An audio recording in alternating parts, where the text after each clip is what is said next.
आपको बता दें कि 6 शूटरों के नाम सामने आए थे, जिनमें से 2 का एनकाउंटर हो चुका है। 3 पहले ही पुलिस ने गिरफ्तार कर लिए थे और दीपक मुंडी फरार चल रहा था। दीपक मुंडी को नेपाल की सरहद से काबू किया गया है। सलमान खान को लॉरेंस बिश्नोई ग्रुप ने मारना था और इसी के चलते इन्हीं लोगों ने, जो साथी पकड़े गए हैं दीपक मुंडी के, उन्होंने ही रेकी भी की थी। यानी कि सलमान खान भी इनके निशाने पर था और दीपक मुंडी का परिवार भी मीडिया के सामने आया है। दीपक मुंडी के परिवार ने सामने आकर कहा है कि भगवान ऐसा बेटा किसी को ना दे, उसने हमारा नाम खराब किया है और हमने इसी के चलते उसे काफ़ी देर पहले भी बेदखल कर दिया था कि उसका हमारे साथ कोई भी लेन देन नहीं है। चंडीगढ़ पुलिस को भी बड़ी कामयाबी मिली है। चंडीगढ़ पुलिस ने एक ऐसे युवक को, एक ऐसे व्यक्ति को काबू किया है जो अब तक कई शादियां कर चुका था और भोली भाली लड़कियों को अपना शिकार बनाता था। कुछ को वो बाहर विदेश भी लेकर गया था।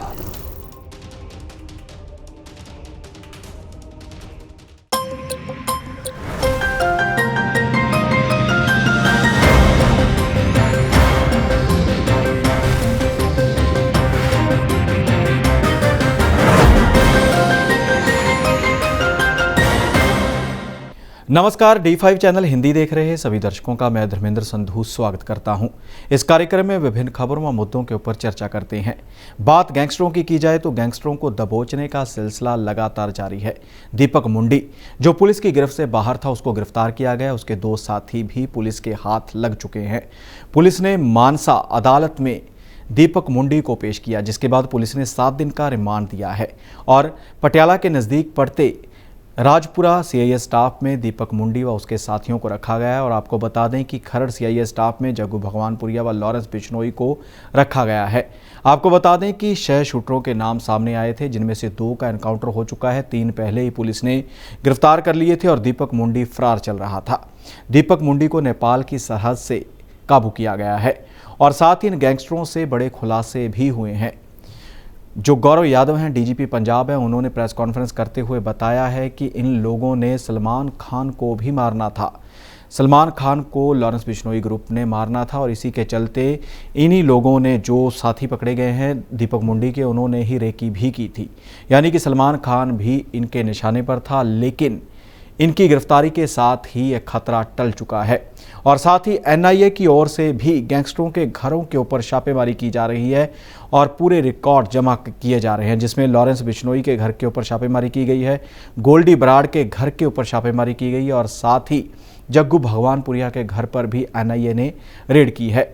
आपको बता दें कि 29 मई को सिद्धू मूसेवाला का कत्ल किया गया था। सिद्धू मूसेवाला अपने साथियों के साथ अपनी थार जीप में सवार होकर घर से बाहर निकला था और घर से कुछ ही दूरी पर उसे टारगेट किया गया, जिसके चलते सिद्धू मूसेवाला की मौत हो गई थी। 6 शूटरों के नाम सामने आए थे, जिनमें से 2 का एनकाउंटर हुआ है, 3 को गिरफ्तार किया था। अब दीपक मुंडी भी पुलिस की हिरासत में आ चुका है और दीपक मुंडी का परिवार भी मीडिया के सामने आया है। दीपक मुंडी के परिवार ने सामने आकर कहा है कि भगवान ऐसा बेटा किसी को ना दे, उसने हमारा नाम खराब किया है और हमने इसी के चलते उसे काफ़ी देर पहले भी बेदखल कर दिया था कि उसका हमारे साथ कोई भी लेन देन नहीं है। आपको बता दें कि लगातार गैंगस्टरों को काबू करने का सिलसिला जारी है। जेलों में भी गैंगस्टर बंद है और जो बाहर बैठे हैं उनमें भी डर का माहौल बन चुका है, क्योंकि परदर परत सिद्धू मूसेवाला कत्लकांड में कई ऐसे नाम जुड़ रहे हैं जिनका पहले नाम नहीं था और सिद्धू मूसेवाला का कत्ल हुआ था। सिद्धू मूसेवाला के पिता बलकौर सिंह भी यह मांग कर चुके हैं कि दोषियों को, आरोपियों को कड़ी से कड़ी सज़ा दी जाए और उन्होंने कहा है कि मुझे भी खतरा है। जैसे मुद्दे मैं उठा रहा हूं, लोगों के लिए मुद्दे उठा रहा हूं, ताकि जिस प्रकार सिद्धू मूसेवाला का कत्ल किया गया उसी प्रकार कोई और युवक इनकी भेंट ना चढ़े। इसलिए मुझे भी डर है कि कहीं अगली गोली मेरे ना लगे। तो आपको बता दें कि सिद्धू मूसेवाला कत्लकांड में पुलिस काफ़ी सुराग जुटा रही है और आने वाले दिनों में पूरे खुलासे होंगे और चार्जशीट भी दाखिल हो चुकी है और इन गैंगस्टर्स को सज़ा मिलेगी। चंडीगढ़ पुलिस को भी बड़ी कामयाबी मिली है। चंडीगढ़ पुलिस ने एक ऐसे युवक को, एक ऐसे व्यक्ति को काबू किया है जो अब तक कई शादियां कर चुका था और भोली भाली लड़कियों को अपना शिकार बनाता था।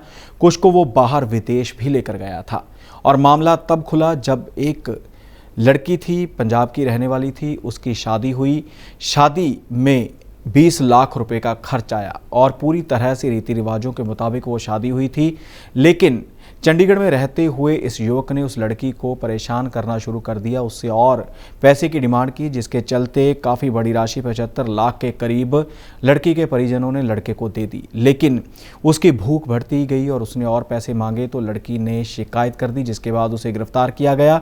और गिरफ्तारी के बाद जो खुलासे हुए वो काफ़ी हैरानीजनक हैं। आपको बता दें कि यह पहले भी 5 के करीब शादियां कर चुका था, जिसमें एक शादी से इसकी शातिर जालसाज की बेटी भी है और कई आपराधिक मामले भी इसके ऊपर दर्ज हैं, जिसके चलते जेल में भी रह चुका है। इसके अलावा जेल में रहने के बाद जमानत पर रिहा होने के बाद यूएसए चला गया था। यूएसए में भी जब पुलिस को पता चला कि यह आरोपी है, इसके ऊपर काफ़ी आपराधिक मामले दर्ज हैं, तो इसे डिपोर्ट किया गया था। और इसके कारनामों की चर्चा की जाए तो कारनामे इसके ऐसे हैं कि इसने पहली शादी 2007 में की थी, जिसके बाद 3 महीने बाद इसने तलाक ले लिया था। दूसरी शादी इसने 2009 में की थी, जिससे इसकी एक बेटी भी है, और अन्य 2 शादियां की थी और अंतिम शादी इसने जून 2022 में की थी, जिसके बाद शिकायतकर्ता ने तंग परेशान करने के आरोप लगाते हुए इसके खिलाफ शिकायत दर्ज करवाई थी और पुलिस ने इसको अब गिरफ्तार कर लिया है। जालंधर के अर्बन स्टेट इलाके का रहने वाला है और नाम इसका जगजीत सिंह है उर्फ सोनू, और यह ट्रैवल एजेंट भी है और किसी और के साथ मिलकर ये ट्रैवल एजेंसी भी चलाता है। और साथ ही आपको बता दें कि इस जालसाज से नकली पैन कार्ड व आधार कार्ड भी बरामद किया गया है, जिसकी भी अब जांच शुरू हो चुकी है। लेकिन इस प्रकार से कई लड़कियों को अपना शिकार बनाने के बाद ये ऐसे ही घूम रहा था, लेकिन अंतिम शादी इसे महंगी पड़ चुकी है। और आपको बता दें कि ऐसे लोगों से बचने की भी ज़रूरत है। अक्सर लोग ऑनलाइन तरीके से शादी.com या कैसी भी जो शादी की साइट्स होती हैं उनके ऊपर रिश्ता देखते हैं और बिना देखे परखे ही शादी के लिए हाँ कर देते हैं, लाखों रुपए बर्बाद कर देते हैं। और एक सबसे बड़ा लालच चल रहा है कि हमारा बच्चा विदेश में जाकर सेटल हो जाए, लेकिन उसका भी खमियाजा भुगतना पड़ सकता है। कई लोग इसी के चलते ही धोखाधड़ी करते हैं, विदेश में जाकर खुद सेटल हो जाते हैं और लड़के या लड़की को नहीं ले जाया जाता और लाखों रुपये ऐंठ लेते हैं। ऐसे ही मामला ये सामने आया है और लोगों को सतर्क रहने की ज़रूरत है ऐसे जालसाजों से। हमारा देश कृषि प्रधान है और इसमें कई फसलों की पैदावार की जाती है। मुख्य रूप से धान, गन्ना व काफ़ी दालें भी उगाई जाती हैं, गेहूं की खेती भी होती है। और उत्तर प्रदेश की बात की जाए तो इसमें सबसे अधिक गन्ने की खेती होती है और साथ ही गेहूं व धान भी उगाया जाता है और भी फसलें होती हैं। लेकिन मेरठ व उसके आसपास के इलाकों के किसान फूलों की खेती कर रहे हैं, गेंदे के फूल की खेती करते हैं। गेंदे की फसल काफ़ी महंगी बिकती है, 30 रुपये प्रति किलोग्राम के शुरू होकर 200 प्रति किलोग्राम तक फूल बिकते हैं और ये फूल देहरादून, दिल्ली तक भी जाते हैं, जिससे किसानों को काफ़ी फ़ायदा हो रहा है। किसान 1 बीघा 2 बीघा ज़मीन ठेके पर लेते हैं, कॉन्ट्रैक्ट पर लेते हैं, जिसके बाद उसमें खेती करते हैं और इसका फ़ायदा ज़मीन के मालिक को भी होता है और खेती करने वाले किसानों को भी होता है। और कुल मिलाकर लागत की बात की जाए तो 1 बीघा ज़मीन पर जो गेंदे की खेती होती है उसमें 35 से 40 हज़ार की लागत आती है पूरी फसल के तैयार होने पर, उसकी तुड़वाई से लेकर।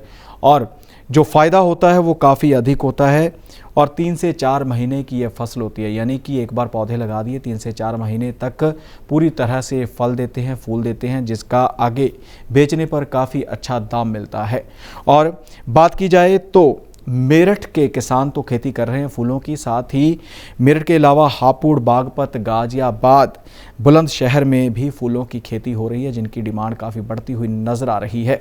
और फूलों की तुड़ाई का भी समय निर्धारित किया गया है, खासकर त्योहारों में लगातार इसकी तुड़ाई की जाती है, लेकिन शाम के समय ही इनको तोड़ा जाता है ताकि रात भर ये फ्रेश रहें फूल और इनका मंडी में अच्छा दाम मिल सके। और बाहर से भी किस्में मंगवाई जा रही हैं ताकि किसानों की आमदनी और भी ज़्यादा बढ़ चुके। आपको बता दें कि लगातार धान की खेती के बारे में कहा जाता है कि धान की खेती करने से पानी, जो ज़मीन के नीचे का पानी है, वो काफ़ी निचले स्तर पर पहुंच चुका है। तो इसलिए ये किसान हैं, ये काफ़ी मिसाल बने हुए हैं ताकि फसली चक्कर से बाहर निकला जा सके। किसान गेहूं व अन्य फसलों की खेती की बजाय इस फूल की खेती करें, क्योंकि फूलों की खेती में एक तो समय कम लगता है, इसमें खर्च कम आता है और मुनाफा ज़्यादा होता है। और 1 बीघा से भी किसान लाखों रुपए कमा रहे हैं। और आपको बता दें कि इसका इत्र भी बनता है, फूलों से कई प्रकार के उत्पाद भी बनाए जाते हैं, सौंदर्य प्रसाधन भी बनाए जाते हैं। मंदिरों, गुरुद्वारों में भी फूलों का काफ़ी काम होता है, इस्तेमाल किया जाता है। तो इसके चलते जो यूपी के किसान हैं वो अन्य किसानों के लिए प्रेरणा स्रोत बनते हुए नज़र आ रहे हैं कि जो दूसरी रवायती खेती है उसको छोड़कर फूलों की खेती की जाए, अन्य फलों की खेती की जाए, ताकि किसान भी धनवान हो सके।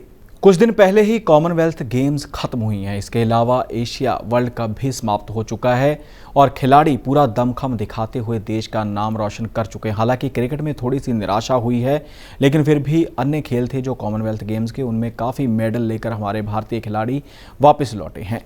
लेकिन हम आपको एक ऐसी लड़की की कहानी बताने जा रहे हैं जिसकी उम्र 24 साल है, लेकिन वो खेल खेलती है एक नहीं, दो नहीं, पूरे 3, और तीनों खेलों में अब तक वो गोल्ड से लेकर काफ़ी मेडल जीत चुकी है, ट्रॉफीज़ के ऊपर काबिज हो चुकी है। और यह लड़की है अंशु रावल और हरियाणा के एक छोटे से गांव कोहंड की रहने वाली है। इसने 3 खेल में अपना दमखम दिखाया, जिसमें शतरंज, दौड़ व तीरंदाजी। आपको बता दें कि इसके इन तीनों खेलों की शुरुआत इस प्रकार हुई कि जिस कॉलेज में पढ़ती है वहाँ पर विद्यार्थी खेलों में कम इंटरेस्ट लेते थे, तो जिस टीम में कम खिलाड़ी होते थे उसमें इस लड़की को डाल दिया जाता था। जिस इवेंट में कोई खिलाड़ी नहीं आता था उसमें भी इसको कोच कहते थे कि तू ये वाला खेल खेल। लेकिन लड़की ने अपनी मेहनत की, इस खिलाड़ी ने पूरा दमखम दिखाया और तीनों खेलों में ही पूरी तरह से पक्क हो चुकी है।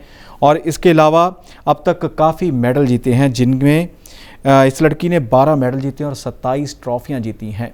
और इसके माता पिता हैं, पिता किसान हैं, माता हाउसवाइफ हैं, जिनका पूरा सहयोग मिलता है और पूरे परिवार में, पूरे ख़ानदान में पहली ये खिलाड़ी है।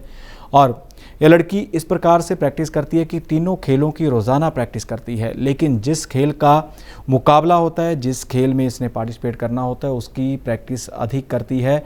और सबसे बड़ी बात यह है कि एक खेल के ऊपर ही पूरी तरह से कंसंट्रेट करना मुश्किल हो जाता है, लेकिन इस लड़की ने 3 खेल चुने हैं, जिसमें दौड़, जिसके लिए पूरा परिश्रम लगाना पड़ता है, पूरी तरह से आपका शरीर इन्वॉल्व होता है।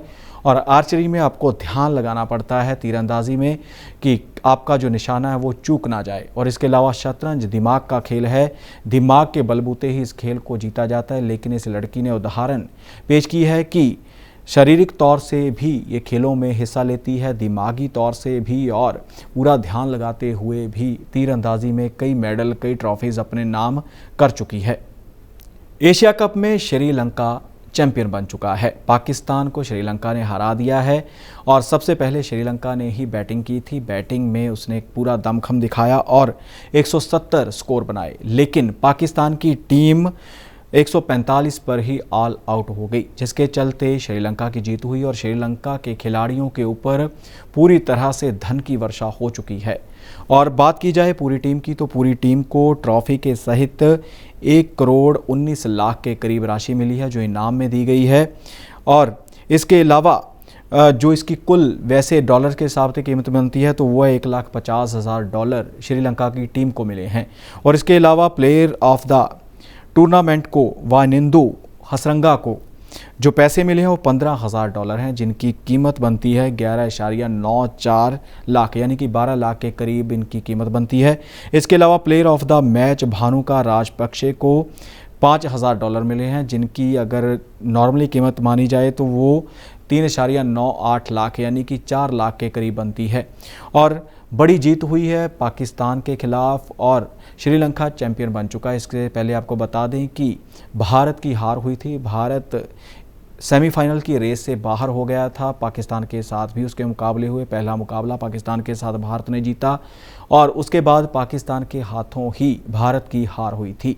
और अब पाकिस्तान दूसरे नंबर पर रहा है और एशिया कप में श्रीलंका चैंपियन बन चुका है। और इससे पहले भी कई बार श्रीलंका ने खिताब अपने नाम किया है। और अब सबकी नज़रें नेक्स्ट एशिया कप के ऊपर जो बनी हुई हैं कि नेक्स्ट एशिया कप कौन जीतता है। फ़िलहाल श्रीलंका के खिलाड़ी पूरी तरह से दमखम दिखाते हुए एशिया कप के ऊपर काबिज हो चुके हैं। खुलासा न्यूज़ का में फ़िलहाल इतना ही। मुझे यानी धर्मेंद्र संधू को दे इजाज़त। धन्यवाद।